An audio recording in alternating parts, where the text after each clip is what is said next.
On a cold morning in January of 1994, in a lawyer's office above the hardware store in Cottonwood Bend, Kansas, a man named Royce Latimer slid a single sheet of paper across the table and told a young woman that the strip of ground she had just inherited was worth nothing. He was not unkind about it. He had the figures in front of him, neat in a column, and he turned the page so she could read them right side up. 38 acres of dry creek bottom, sand and gravel and rabbit brush. No row crop value, no pasture value to speak of. A wash that ran water 9 days a year and stood empty, the other 356. He had appraised it himself. He set the number at $1,100, and he said he would take it off her hands for that and consider it a favor. 11 years later, in the fall of 2005, the state of Kansas wrote that same woman a check, and the figure on it was not $1,100. It had $214,000 on it. This is the story of the years between those two numbers and of what one of them measured and the other one missed. Let me tell you about the woman who read the second number before the state ever wrote it. Her name was Iris Tate. And at 26, she was known in Sumac County for two things. She could find water, and she did not argue with people who were sure of themselves. The first was a thing her grandfather had taught her, walking the section lines with a peeled willow fork and his fist that she never fully believed in, and a pair of eyes she trusted completely. The second was a thing she had decided about herself early, when she watched arguing get her father nowhere against the bank. She had learned to let a certain kind of man finish, and then to go do what she had already decided to do. The land came to her sideways, the way land sometimes does in big families. Her grandfather, Walt, had farmed 1,200 acres on the south edge of the county. Good ground, deep loess, loam that grew milo, and winter wheat, and held a price at the elevator. He had 4 children and a grandchild he favored, and when he died that winter, the bulk of the place went where everyone expected it to go, to his 2 sons, who already worked it. The will was 11 pages long, and most of it was exactly what the family had braced for.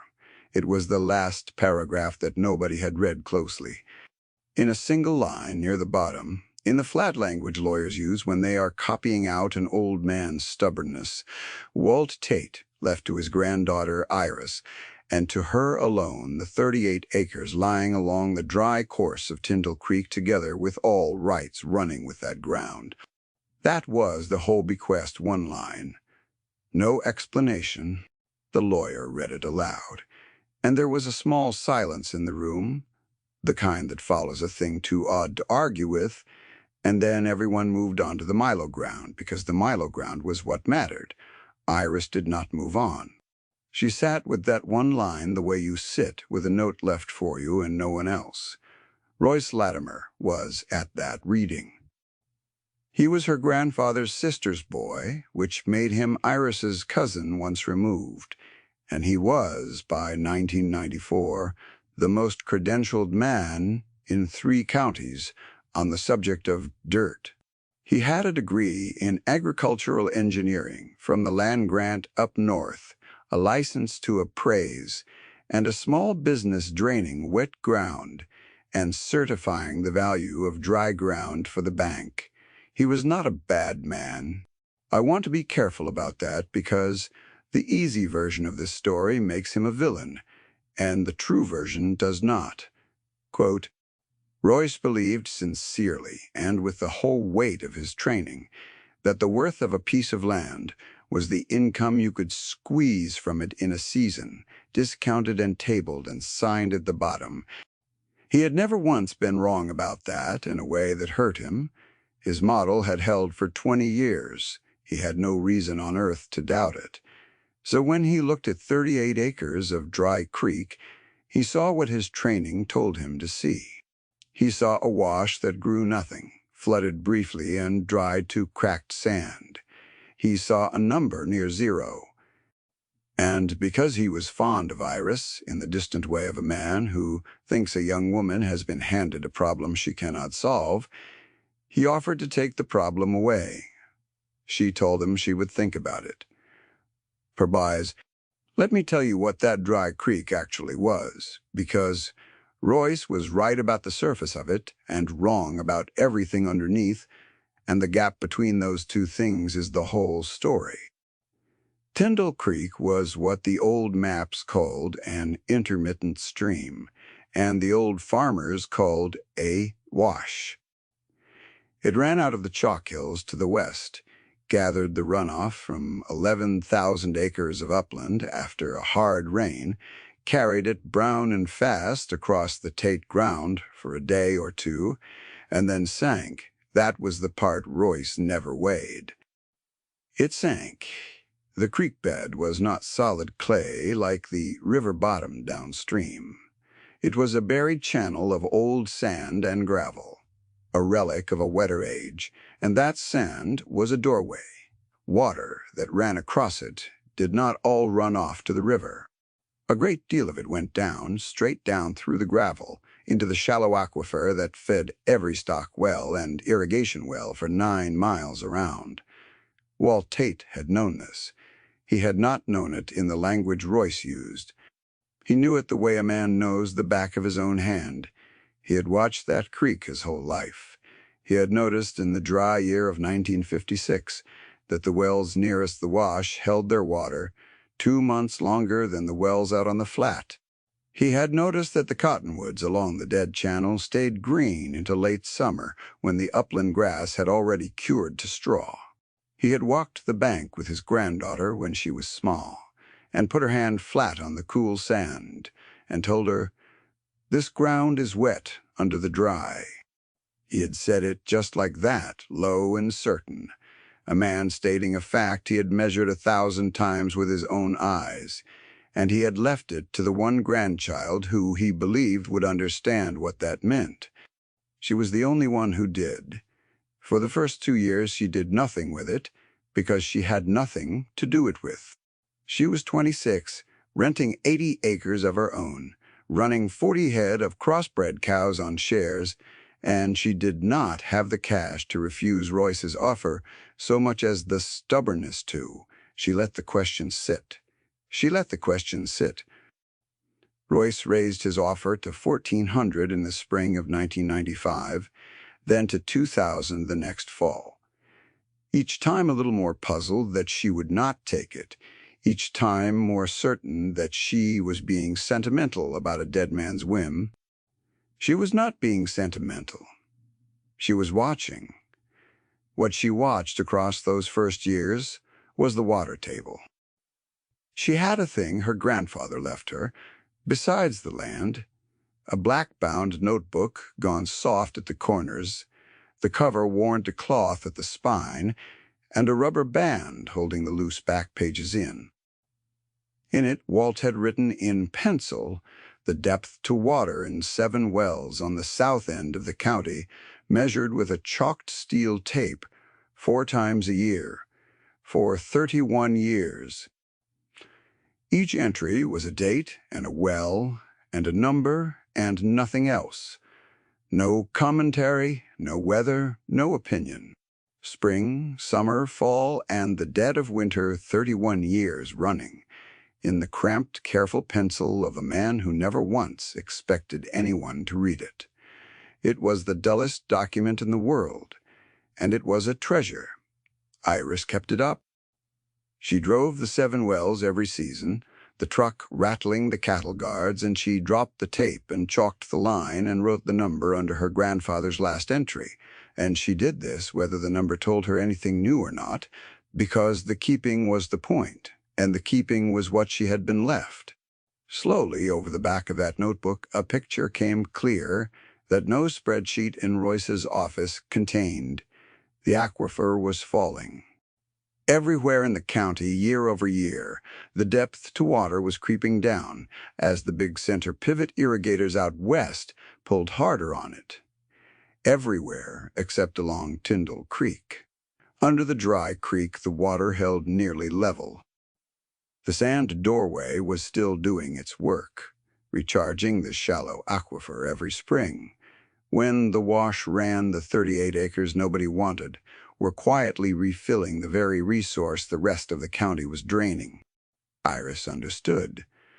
Sometime in the winter of 1997, sitting at her kitchen table with the notebook open and the wind working at the window, that she had not inherited a worthless wash. She had inherited the place where the county's water came back. She did not tell anyone. That was not strategy, not at first. It was only that she had no one to tell who would not laugh. And one person she was sure would not laugh, but would instead find a way to use it. And that person was Royce. Consider for a moment the way the rest of the county was farming, because you cannot understand what Iris did unless you understand what everyone around her was doing instead. The 1,990 seconds in Sumac County were the great years of the deep well and the long pivot. Out west of town, on ground no better than the Tates, men were drilling 400 feet and setting up irrigation sprinklers a quarter-mile long and growing corn where their fathers had grown only wheat and dryland milo. Corn took water, a great deal of it, and the wells gave it, and the corn paid. And the men who farmed that way were the confident men of the county. Royce drained for some of them and appraised for all of them, and his books were full of the rising value of irrigated ground. The confident men had a saying, which was that you farmed the crop, not the dirt. By that, they meant you put the water and the seed and the chemical on the ground, and the ground was just a place to stand. The dirt was incidental. The inputs made the yield. It was a clean idea, and it worked for a while, the way clean ideas do.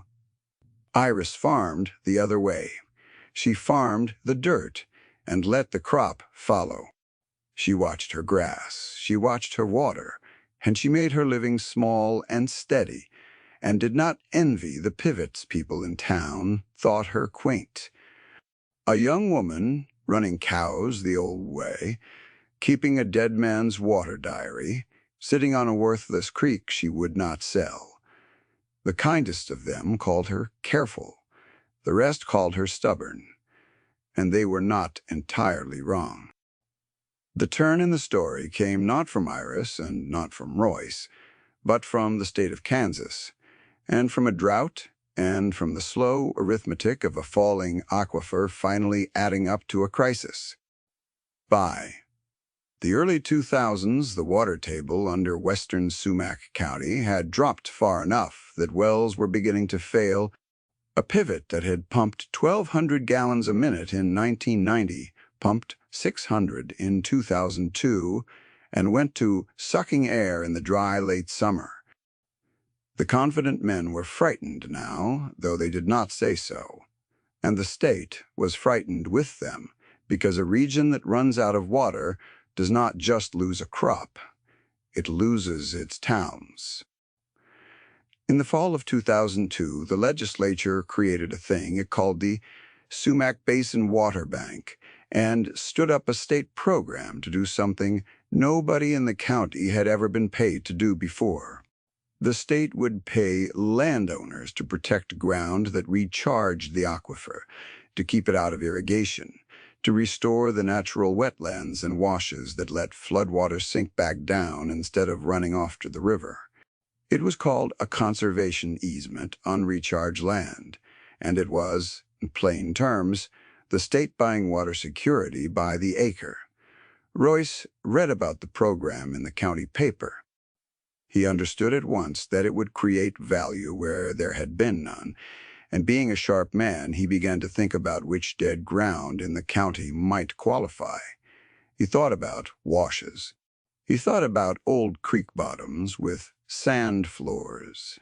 He thought, with a small, cold drop in his stomach, about 38 acres along Tyndall Creek that he had once appraised at $1,100 and tried for years to buy. He drove out to see Iris on a gray afternoon in November of 2002. Now I have to be fair to him here, because this is the hinge of the whole thing, and the easy version cheats it. Royce did not come to swindle her. He came in his own mind to help. He had decided that Iris could not possibly navigate a state program, that the application alone would defeat her, and that the decent thing was for him, with his license and his contacts at the Basin office, to take the ground into a partnership, do the work, and split the proceeds. He laid it out at her kitchen table with the same neat columns he had used 8 years before. He had even brought a contract. She let him finish. She had learned that long ago. She poured him coffee while he talked, and she watched his hands smooth the contract flat on the oilcloth, and she listened to him, explain kindly, and at length the parts of a state program she had already read twice through. He told her about the application windows and the certification requirements, and the Basin office in the county seat, and the longer he talked, the clearer it became that he had decided, somewhere on the drive out, exactly how this would go. He had a 50-50 split, worked out, he thought, it generous. When he was done, she put her grandfather's notebook on the table between them and opened it to the back, where 35 years of well-depths ran down the page in 2 men's pencil and her own pen. The oilcloth was the same one her grandmother had bought, faded to the color of weak tea, and the lamp hung low over it, and the wind worked at the window the way it always did on that side of the house. "You appraised this ground at $1,100, she said. What did you appraise the water at? He did not understand the question. He told her the water had nothing to do with the appraisal, that you valued land on its surface income, that water was a separate matter, handled by the well permit and the pump. For you, it is separate, she said. For this ground, it is the only thing there is. Then she showed him the page. She showed him the 7 wells and the falling lines, and the one line that did not fall, the well nearest the creek, holding level for 35 years while everything around it dropped. She did not raise her voice. She put her finger on the level line, and she said, "This is why your wells out west are failing, and this one is not. The creek is feeding it. You have been draining the bank. I have been sitting on the deposit." Royce was quiet for a long time at that kitchen table. He was not a stupid man. He could read the page. He could see, line by line, the thing his whole training had taught him not to look at, the value that lived under the dirt instead of on top of it, the water under the dry. And he could see, with the particular sickness of a man whose model has just cracked in front of him, that he had offered for years to buy the most valuable 38 acres in the county for the price of a used pickup. He gathered up his contract. He said something stiff about thinking it over.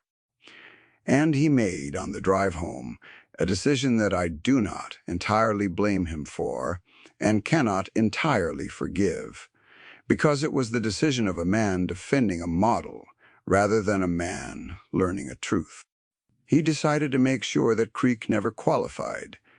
What he did next is where the story stops being quiet. Royce had standing in the county that Iris did not. He sat on the Sumac County Drainage Board, an old institution that had power over every wash and ditch and waterway in the county. The Drainage Board's original purpose, going back 90 years, had been to get water off the land and into the river as fast as possible, to drain the wet ground for crops. That was the whole creed of the board. Water was a thing you removed. In the winter of 2003, Royce brought before the Drainage Board a proposal to channelize the lower reach of Tyndall Creek, to straighten and line the wash with a graded channel that would carry the spring runoff cleanly down to the river. He made the case on flood control. He had the engineering to back it, real engineering, competent and sincere, because he genuinely believed a lined channel was good practice. A straightened creek would not flood the neighboring Milo. It would move the water along. It was, by the creed of the board, simply correct, and it would have destroyed the very thing that made Iris's ground valuable. A lined channel does not sink its water. It carries the water away over concrete and grade and dumps it in the river, gone downstream, gone to another state. The recharge would stop. The gravel that drank the floodwater would be paved over in the name of moving water efficiently, which is the thing the board had always done. The easement program required that the recharge function be intact. A channelized creek recharged nothing. If Royce got his channel, the state would have nothing to buy, and the 38 acres would go back to being worth $1,100. And Royce would be right again, because he would have made himself right. I want to be clear that I do not think he saw it that cleanly. I think he told himself it was flood control.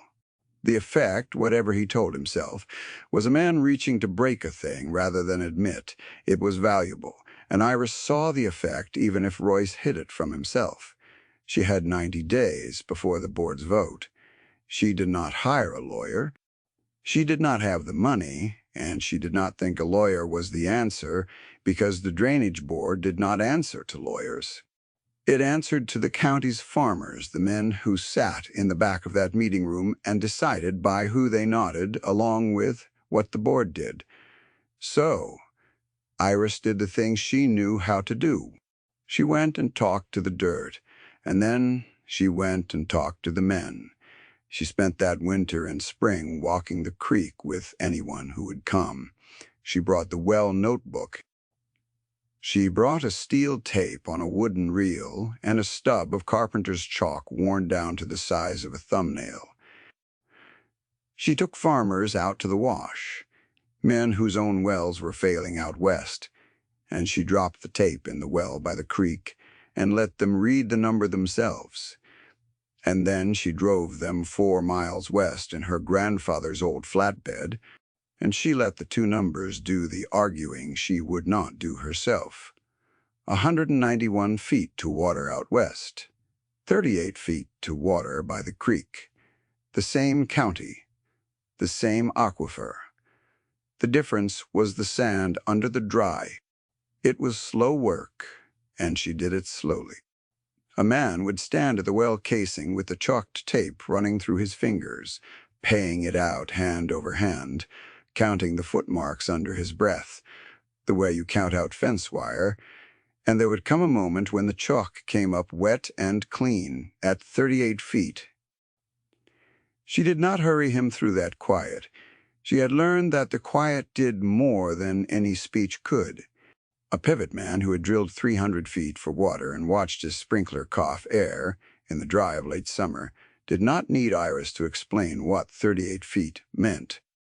He stood there holding a wet tape 4 miles from his own dying well, and the arithmetic finished itself inside him. She taught them the mechanism plainly, the way her grandfather had taught her. Water runs across the upland and finds the creek. The creek bottom is old sand, not tight clay. Water sits in the wash a day or two and sinks through the sand into the gravel below. And the gravel feeds the aquifer, and the aquifer feeds your well. Pave the creek, and you cut the feed. It was not magic, and it was not sentiment. It was gravel and gravity and time. The men understood gravel and gravity and time. They had spent their lives inside those 3 things.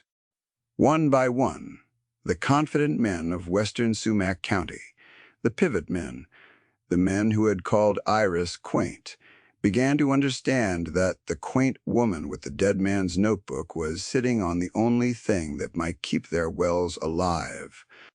And a thing shifted in those back rows that no contract could have bought. There was a man named Cyrus Bohan, 60 years old, the biggest irrigator in the county, and the last man you would expect to side with a young woman against Royce. His 4 wells were failing one by one. He had 8,000 acres riding on water that was disappearing, and a son just back from the land grant who wanted to drill deeper, and a loan at the bank that assumed the water would always be there. He came out to the creek with Iris on a raw day in early spring, his collar turned up against a wind that came straight off the chalk hills, and he read the 2 well depths himself, 38 feet and 191, dropping the tape with his own hands because he was not a man who took another person's measurement on faith. He stood on the sand a long while after, looking at the cottonwoods along the dead channel, and said only one thing. Walt knew this, he said. It was not a question. He knew it before I was born, Iris said. Cyrus turned the wet chalk over in his fingers and looked west, toward his own ground, where 4 sprinklers stood stalled in the fields like the bones of something. He did not say anything else that afternoon. He drove home with the picture in him, the way the others had, and he carried it for 3 weeks before the meeting. Cyrus Bohan went to the drainage board meeting that spring and sat in the front row, which he had never done, and when Royce presented his channelization plan, with all its competent engineering, the grade calculations, and the flood model and the neat drawings of a line channel carrying the runoff cleanly to the river, Cyrus stood up in front of the whole county. He was not a man given to talking. He said that he had pumped that aquifer harder than anyone alive, that he had drilled 3 wells deeper than his father had ever dreamed of drilling, and that he had watched the water leave anyway. He said that any man who paved that creek to move water faster was draining the bank his own grandchildren would need to borrow from. He said that he, for one, had drained enough. Then he sat back down, and the room did not make a sound. The room turned on that. You could feel it turn. The board, which had been ready to vote the channel through on the old creed, found that the old creed had just been challenged by the most successful irrigator in 3 counties, and the men in the back rows who had walked the creek with Iris began to nod. Royce saw it turn. He was, whatever else a man who could read a room as well as a page. And here is the thing I most want you to understand about him, because it is the heart of the matter. He had brought competent engineering. He had brought his license and his board seat, and 20 years of being right. And he watched all of it fail against 191 feet and 38 feet. Against 2 numbers a young woman had pulled out of the ground with a chalked tape, against a mechanism so simple a child could hold it in one hand.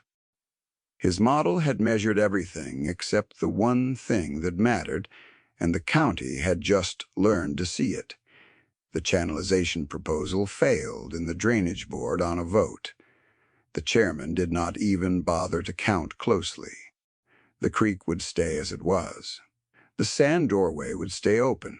The failure of the channel was not the end of it. It was the door swinging open.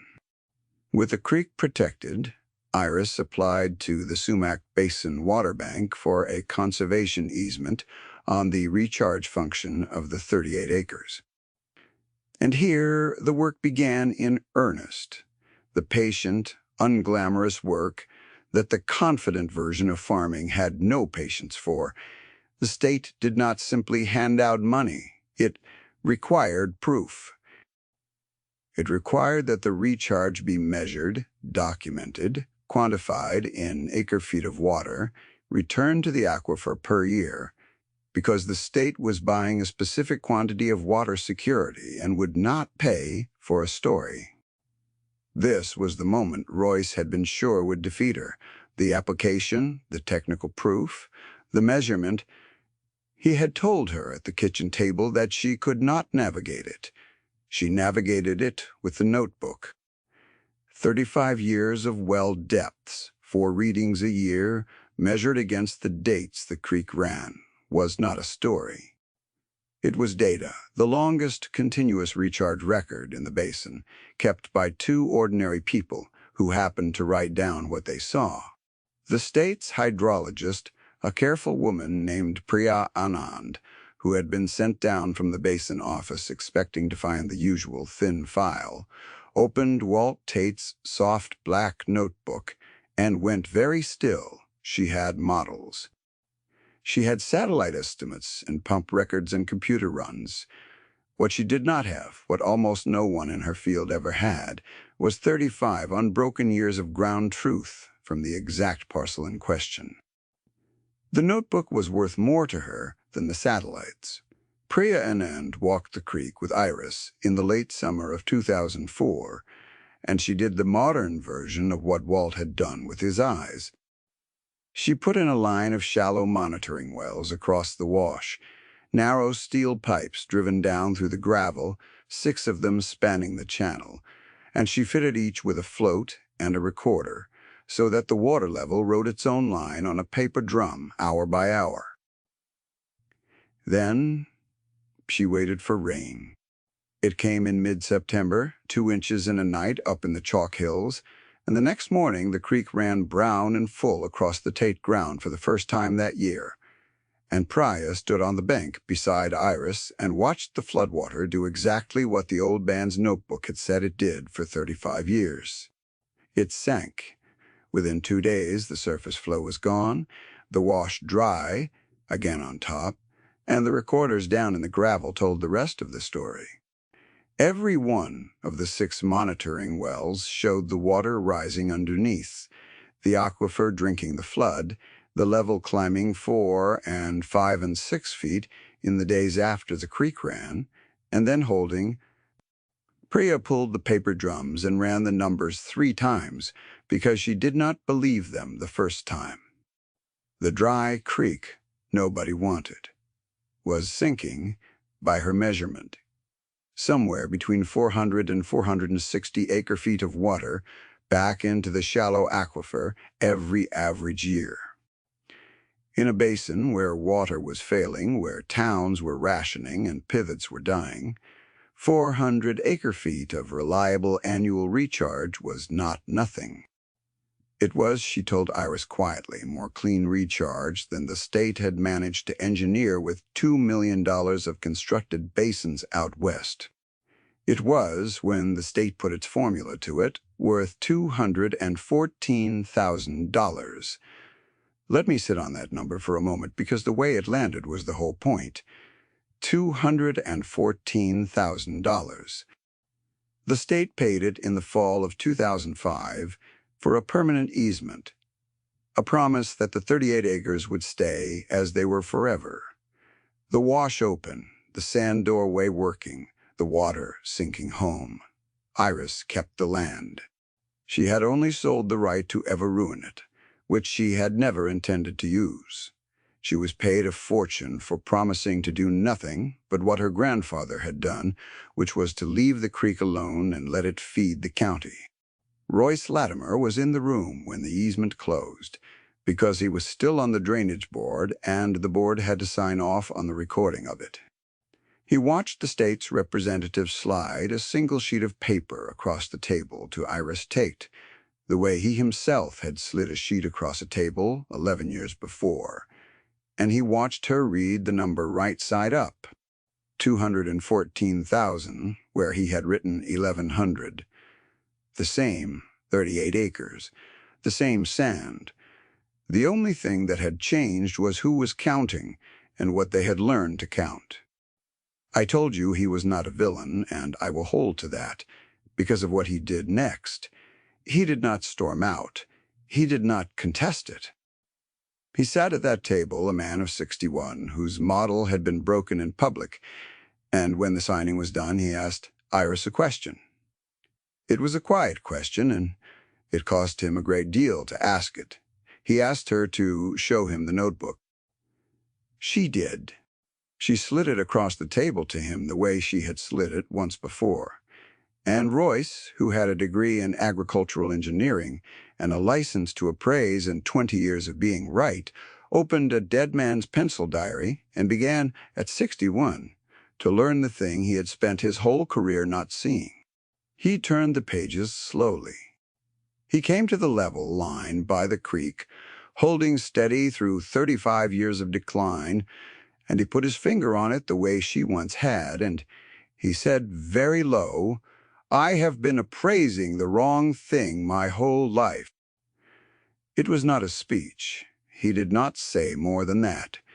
A man who can say that much at 61, in front of the woman he tried to buy out and then to overrule, is not a villain. He is a student arriving late. Let me tell you what came after, because the niche of this story is not the check. The check is only the verdict. The story is what the verdict taught. The Sumac Basin Water Bank, which had been a small, frightened experiment, became, after Iris's easement, the thing the county built its survival on. Other landowners with washes and old creek bottoms came forward. The Drainage Board, which for 90 years had existed to remove water, slowly remade itself into a board that decided where water should be kept. Royce, of all people, became the board's most rigorous advocate for recharge land, because no convert is more careful than a man who knows exactly how he was wrong. He spent his last working years measuring the buried gravel channels across the county and certifying them for the state, doing competent engineering at last in service of keeping water instead of moving it. And Iris kept on, the way she had always kept on. She did not become a person who talked about money. She never once used the word wealthy about herself, not then and not later, because the word did not fit the thing that had happened to her. She put most of the easement payment into paying off her 80 acres and buying 40 more good grass, ground along the creek, and she ran her cows and kept the notebook, and drove the 7 wells 4 times a year. When her brother's girl turned 14 and showed an interest in the truck and the tape, Iris began to take her along on the spring run, and she taught her the chalk and the reel and the cramped, careful way of writing, only what you measured and none of what you guessed. She trained the girl to do it after her. The diary went on. A third hand now added to the 2 already in it. But she was asked once, years later, by a young man from the state, who was writing up the program, why she had never sold the creek when Royce offered, back when she had nothing, and $1,100 would have been real money to her. She thought about it for a while. She was not a woman of quick answers. He was counting what the ground grew, she finally said. My grandfather taught me to count what it gave back. That is the whole difference, and it is worth saying plainly, because it is the thing this story exists to say. There are 2 kinds of knowing about land, and they are not equal at the time horizon that matters. There is the wide, shallow, confident kind, the kind that fits in a column and signs at the bottom, the kind that measures the income a season can be made to yield and calls that the value. And there is the narrow, deep, patient kind, the kind that walks one piece of ground for 50 years and writes down what it sees, the kind that knows the water is wet under the dry. The first kind built the pivots and drained the bank and was certain the whole time. The second kind kept one diary and saved a county's water. The confident kind is not stupid, and it is not evil. Royce was neither. It is only that the confident kind measures what is easy to count, and the easy thing to count and the valuable thing are not always the same thing, and the gap between them does not show up until the year the wells run dry. Then it shows up all at once, and a region learns, too late or just in time, what it should have been counting all along. 2. Walt counted the right thing for 31 years with a chalked steel tape and a soft black notebook, and he left it, and the creek, to the one grandchild who would understand that the 2 were the same gift. A young woman who could find water and would not argue with men who were sure of themselves. She did not argue. She let them finish. And then she went and did what she had already decided to do, which was to leave the creek alone and let it give back. The state paid 6 figures for a dry creek nobody wanted, and yet the state did not create the value. The value had been sinking quietly into the gravel under that wash for 10,000 years, and Walt had seen it, and Iris had kept it, and all the money did was finally name a worth that had been there the whole time, under the dry where the confident men never thought to look. The last spring of her grandfather's life, he had walked Iris down to the creek after a hard rain, when the wash was running brown and full and you could hear it moving the sand. He had stood there with her and listened to the water sink, that low sound of a creek going down into the ground instead of away to the river, and he had said the thing she carried the rest of her life. Every year, on the first day the creek ran, Iris went down and stood on the bank and listened to the water sink into the sand, going home the way it had always gone home, into the dark, cool ground that would give it back to the county all summer long. She did not need the check to tell her what it was worth. She had known since she was a girl, with her hand flat on the cool, wet sand under the dry, listening to her grandfather tell her the only appraisal that ever turned out to be true. The ground is wet under the dry, and what waits down there in the cool gravel is worth more than anything you can grow on top of it, if you are patient enough to leave it alone and listen.